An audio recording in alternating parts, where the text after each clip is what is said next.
Hi, I'm Melissa Wiggins, Head of Client Strategy for NetXtra, and it's my privilege to talk to you today about delivering valuable member engagement. But rather than listening to me monologuing for half an hour, I thought it'd be far more engaging to hear from an array of membership organisations and charities who've been willing to share their experiences and learnings with us. So this webinar features me doing my best chat show host impression, apologies in advance, with some brilliant membership and marketing professionals. We all know how important delivering valuable member engagement is, but what it looks like and how it's achieved isn't always obvious, apart from when it is. 2020 has been a year of seemingly contradictory juxtapositions. What I mean by that is there's been the obvious alongside the unexpected, and we've found opportunities emerging out of the challenges. If we were to try and sum up valuable member engagement in a single sentence, it would probably be giving your members what they need when they need it. It's no more profound than that, but the story starts somewhere. It starts with knowing what members need. We can assume we know based on our reason for existing in the first place, or we can invest in knowledge, which is, after all, power, and ask our members what they want. I asked Darren Taylor, Marketing Communications Manager at the British Association of Landscape Industries, for some tips from his experience of conducting member surveys.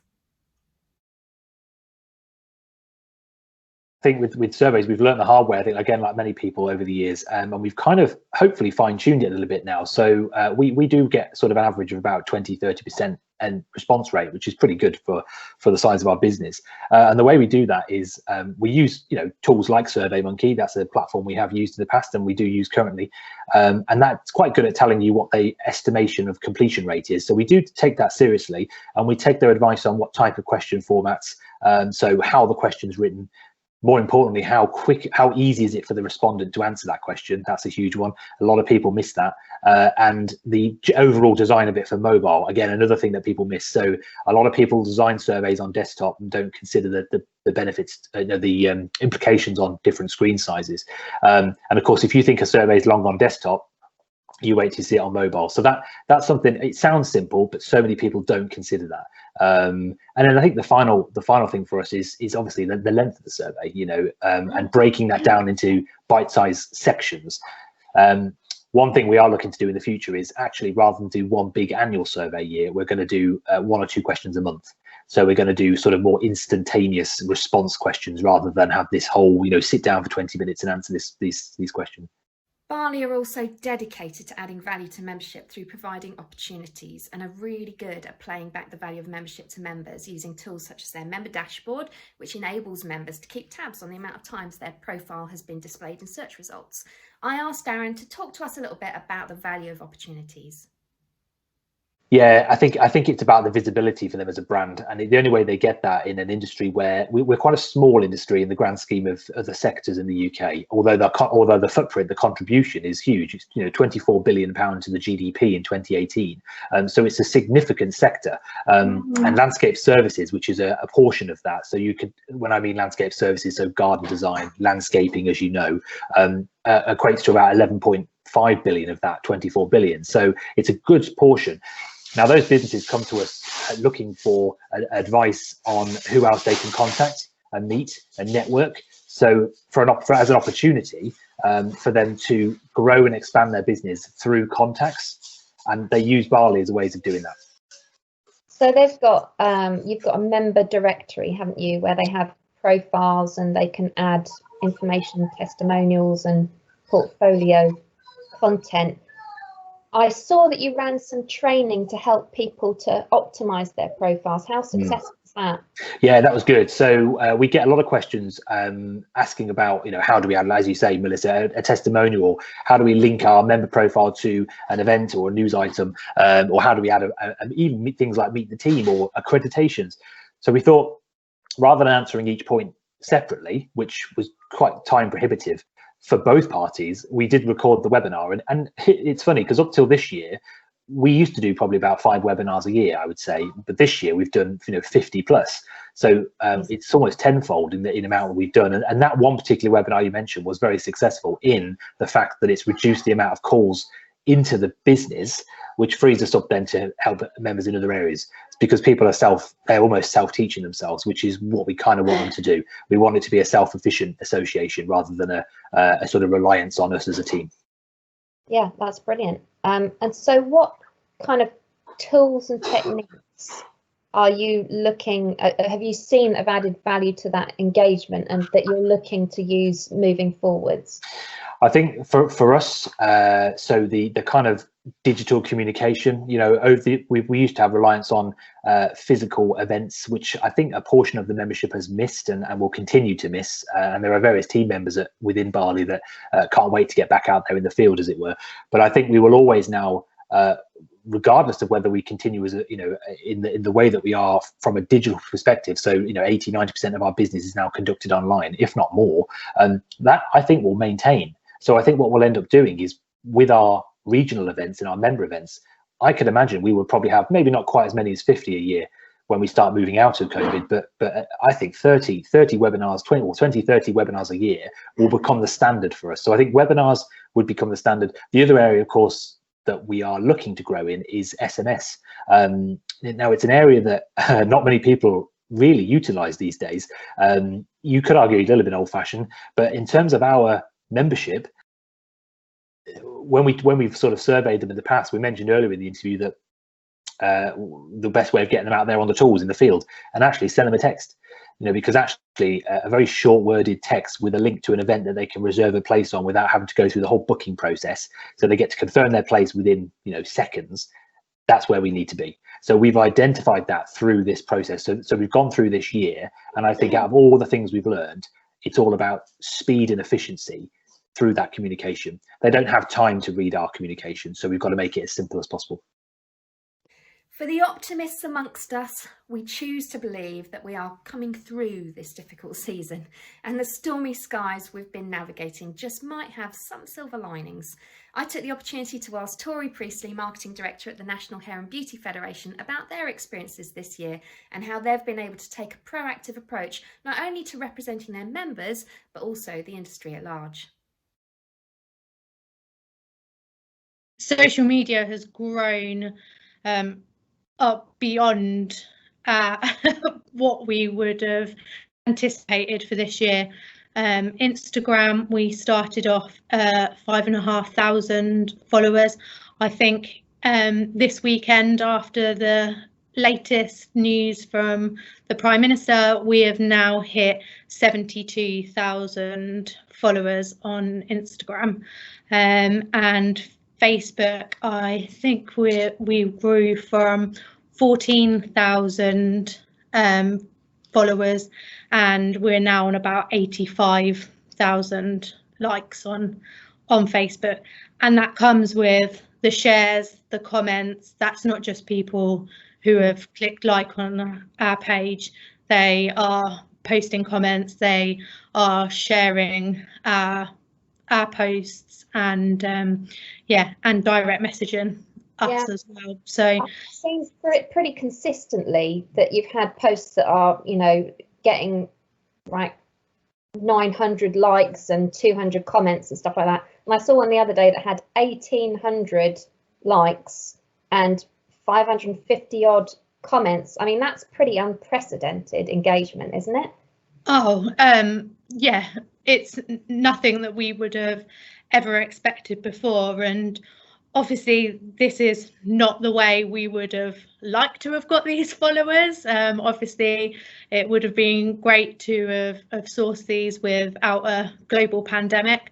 But you have to take the silver linings, and the silver linings is that the NHBF's name has now got out there. More of the industry are aware of us and what we do, and have actually relied on what we've been doing as well.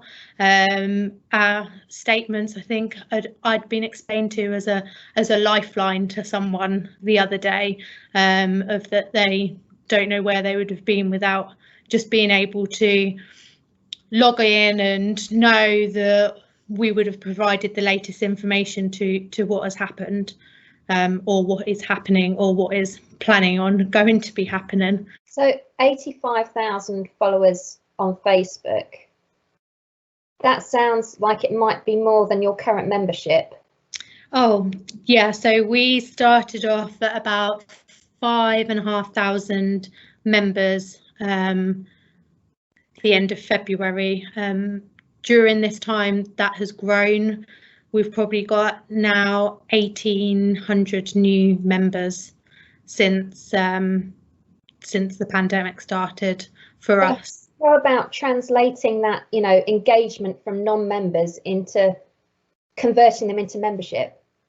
Well, the majority of members that have come through and using the simple heard about tab when joining have come through from social media. That has been the main reason that they heard about us. So yeah, we feel that our daily statements have definitely helped not only the industry but also our membership rates as well. You've kind of taken some more progressive steps as well to kind of using the content that you generate and translating that value for prospective members into actual members.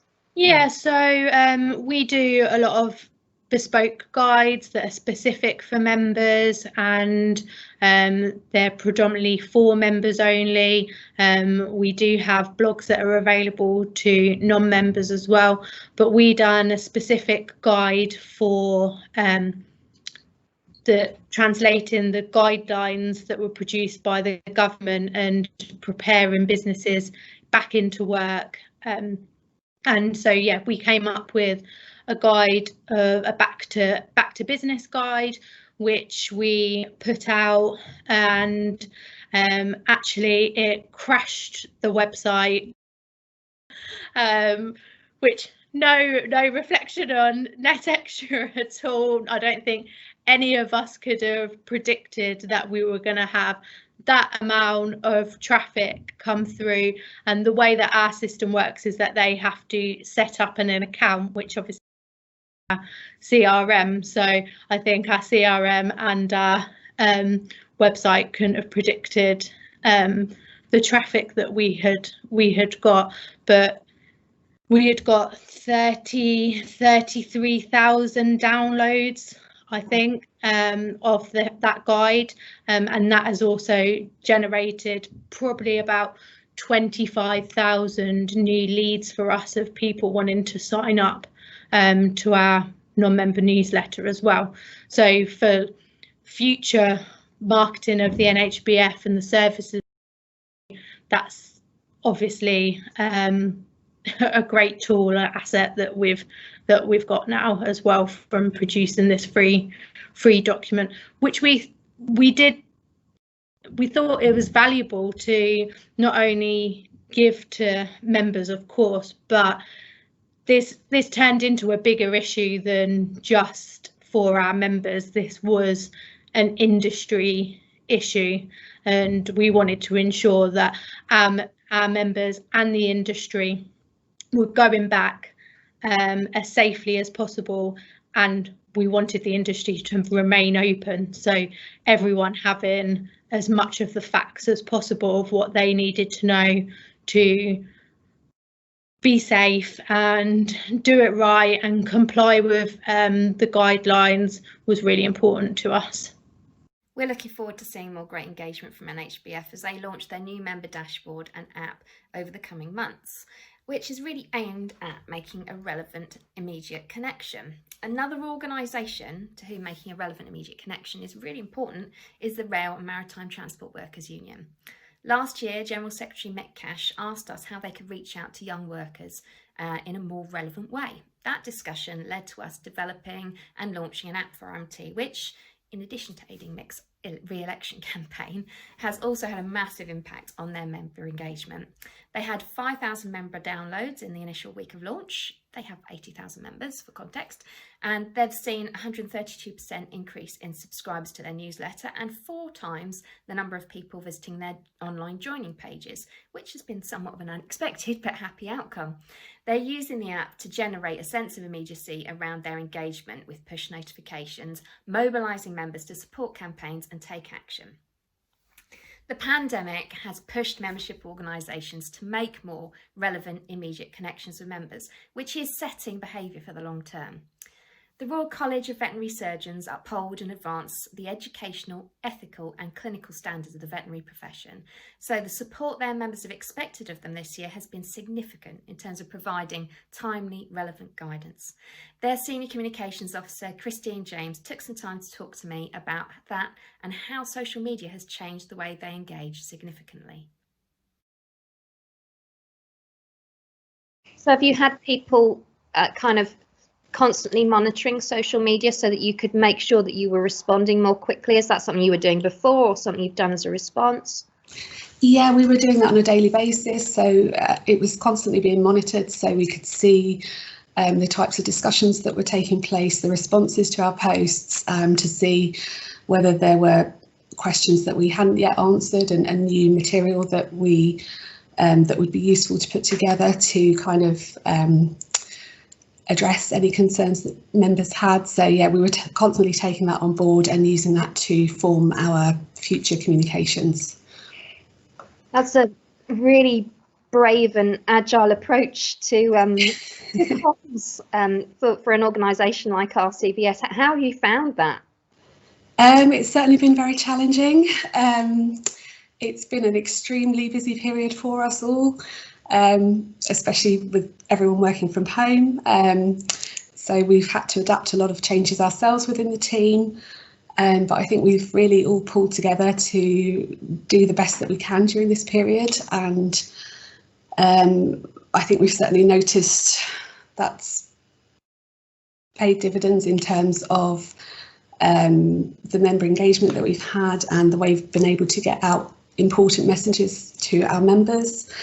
We've had a massive increase in traffic to our website. I think 80% increase on the same period last year.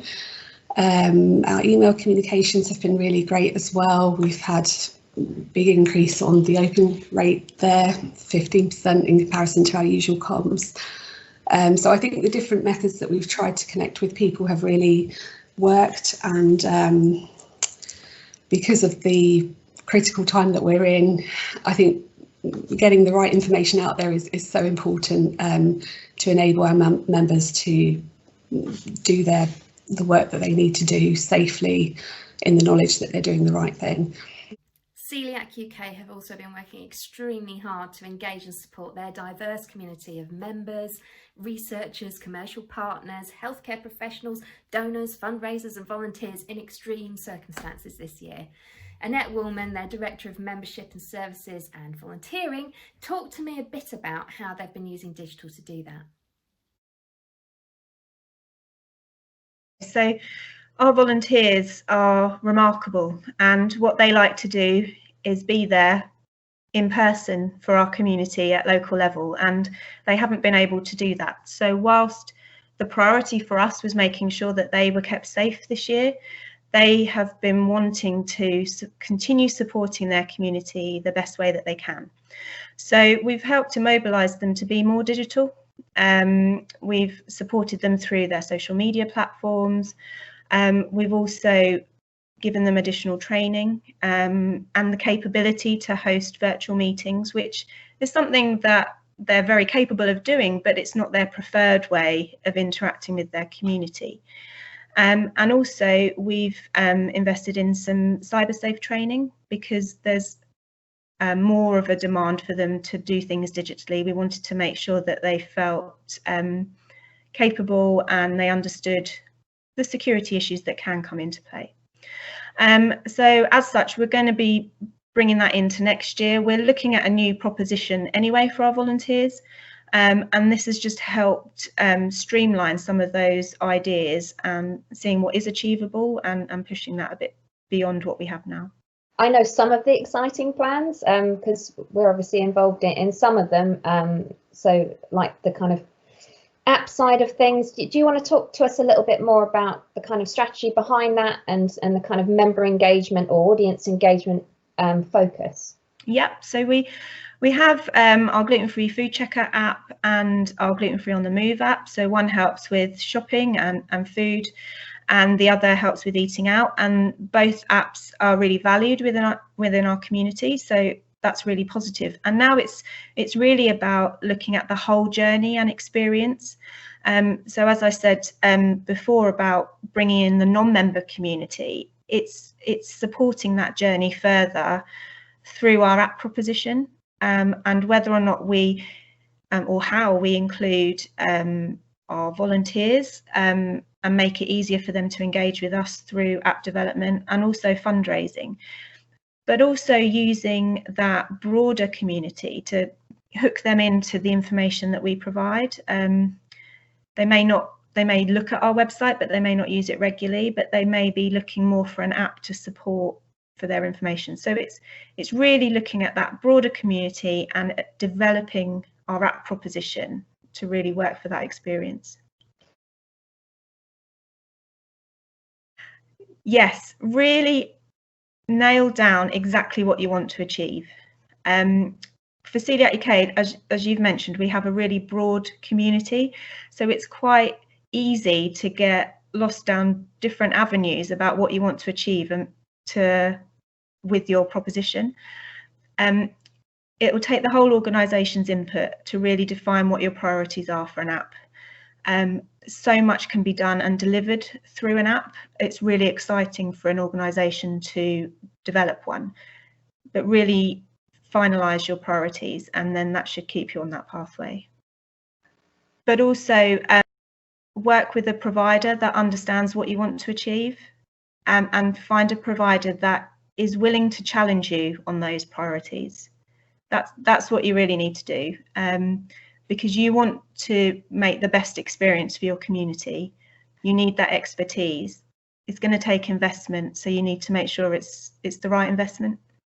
So many members love having the opportunity to trial things on your behalf. They love being that focus group or that test bed, to feel that they've really contributed to those developments. So, you've got an engaged audience. Really use them because they'll be willing to. So, 5 takeaways for valuable member engagement for the foreseeable future. 1. Be prepared to adapt and change plans to adjust to members' needs. 2. Provide strategically positioned, clear guidance in a way that's accessible. 3. Deliver tools and benefits that make life easier.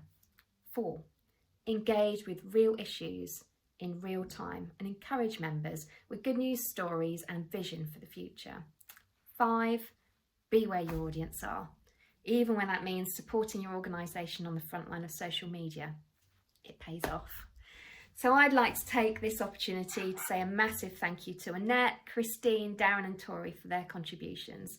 We'll be making those full interviews available on our YouTube channel in the coming weeks, but hopefully we've been able to inspire you with some examples of how valuable member engagement can be delivered. As Albert Einstein famously said, you can't solve a problem on the same level that it was created. You have to rise above it to the next level. So here's to going to the next level in 2021. Thanks for listening.